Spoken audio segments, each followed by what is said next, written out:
Hello guys and welcome to this video. In this video, I will show you how to check your YouTube app version to see if it is the latest version or not. So without wasting any time, let's get started. First, go to the App Store and search for the YouTube app. If an update is available, it will be displayed here. But if you want to check the version of YouTube that is already installed on your phone, open the YouTube app and go to your profile in the bottom right corner. Then tap on Settings in the top right corner.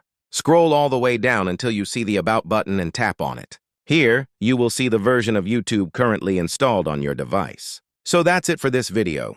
Make sure to like and subscribe for more helpful tutorials. See you soon in another video.